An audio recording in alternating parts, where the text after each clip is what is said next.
step by step, real easily. And we let you choose whatever. You don't have to choose Pacific Justice. You can choose whatever charity you want. I mean, they're all good, you know, just about. So, anyway, thanks. Yes? As we all know, certain schools in some cities have a problem doing anything that promotes Judeo-Christian ideals, but have no problem promoting the same with regard to Islam. Why is that? Right. That's a real good question. That's a real valid frustration. We had real problems in the past with the textbooks. There's a lot of it. One of them is called a 7th grade textbook called Across the Centuries. We realized that if we had filed a lawsuit to challenge it, we would lose because courts give, quote, great discretion, end quote, to governments as to what kind of curriculums and educational materials they prepare and present. So what we did is we went before the California Department of Education's Curriculum Board, and we had 3 professors with PhDs on Islam critique the textbook with specifics, inaccuracies, and presumptions. They stated statements of faith as if they were statements of fact. The classic that we cited was where it said, quote, I have it memorized, Jerusalem is the city where Jesus died and was buried and where Muhammad rose to heaven, end quote. And so we had some of those kind of quotes. We submitted that. They didn't submit that to the publisher. The publisher looked at it, and the most egregious ones they went and took out of the textbook. Some of this stuff, though, they said, well, you can still argue, and they kept it in. But the real battle on the curriculum is every 10 years to have a commission, and anyone who wants to can bring them to light, the concerns. We were one of the only ones who took the time to go to these meetings and actually give specific recommendations as to changes in the curriculum. So I think it's not glamorous, there's not a lot of cameras flashing, but I think that's something to do, and it's every 10 years. I just did it recently. But as far as the actual school districts themselves, it's sort of a mindset, a double mindset, and it's a Hippocratic mindset. But it is where they say, oh, we want to be tolerant, we can accommodate these people, they're different, faiths. But these religious right-wing Christian people, they need to keep their faith in themselves. It's a double standard. I think there are, I'm a Christian, and I think there is personally a religious, spiritual dimension to it, without question. Separate from that, I think that a lot of it also is just a lack of understanding of what true freedom and tolerance is. True tolerance goes both ways. One-way tolerance is not tolerance, it's tyranny. And that's what we need to call it. I wish I could answer more, but that's in a nutshell what I see. But we have to call it and raise it. Let me give you an example, a classic example like this case. San Diego Charter School, government-funded public charter school, was an Islamic charter school in every way, shape, or form. They had a room for the kids to do their Islamic prayer. They had clerics that came in, led the children in Islamic chants. And so we did, instead of bringing down the establishment clause, we took a different angle. We sent a demand letter saying that we want a room set aside for the Jewish kids, and to have a rabbi to be able to come in and lead them in their prayers, and one for the Christian kids, and for ministers to come in. And we want all this equal treatment, all the stuff you're doing for the Muslims, all the same stuff. And the charter schools shut all that stuff down. So, but we try to force them to realize, this is hypocrisy here, and you're saying you're for tolerance, but then when it comes to extending it, you're quickly not tolerant. And that's what we see a double standard in. I was just trying to get at the bottom of the bias. Why is there that bias for Islam?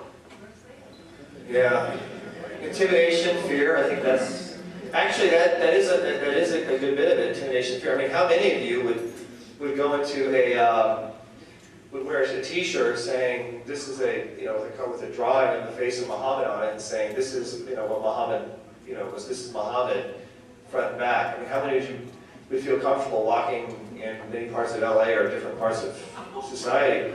You wouldn't, because you'd literally be afraid your throat would be slit. And so there's a lot of fear and intimidation, and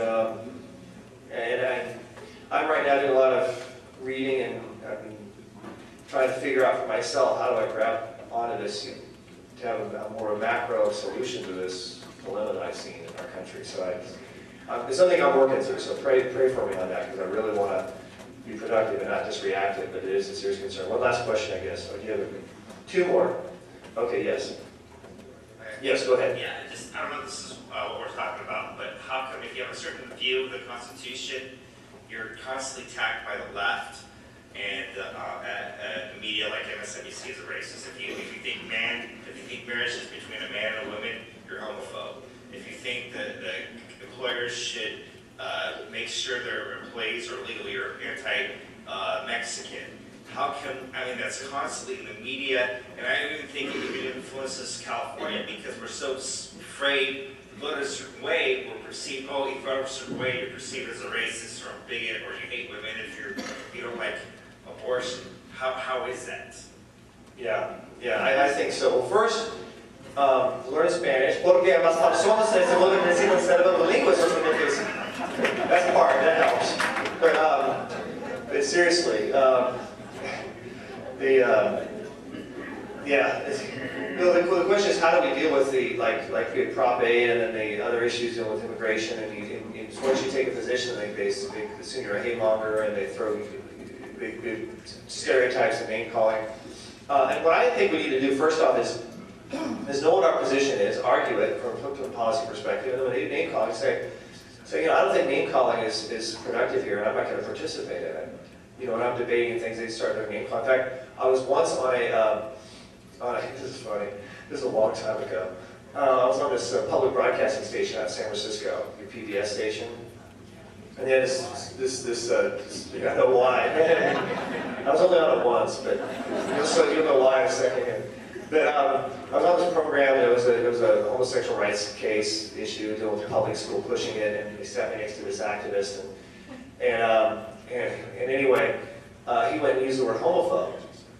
And I interrupted him, and I said, "What? Excuse me.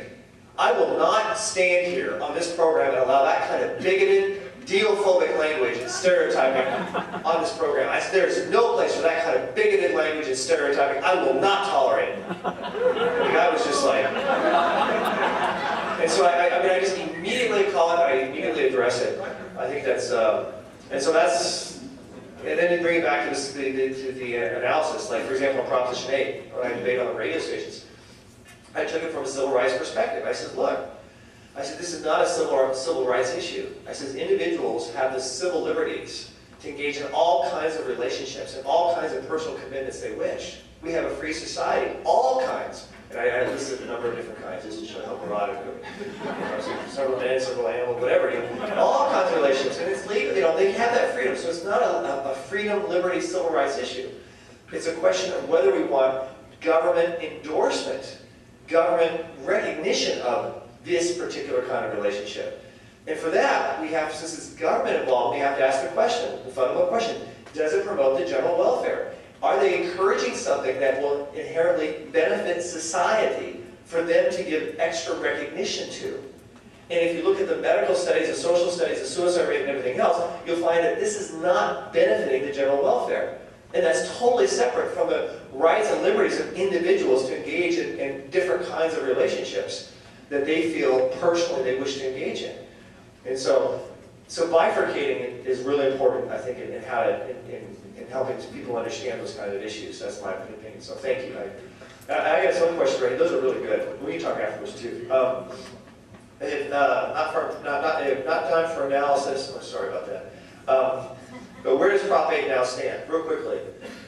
Prop 8 is standing right now before the Ninth Circuit Court of Appeals, and they have recently, as of this morning, decided that they wished, actually let me backtrack.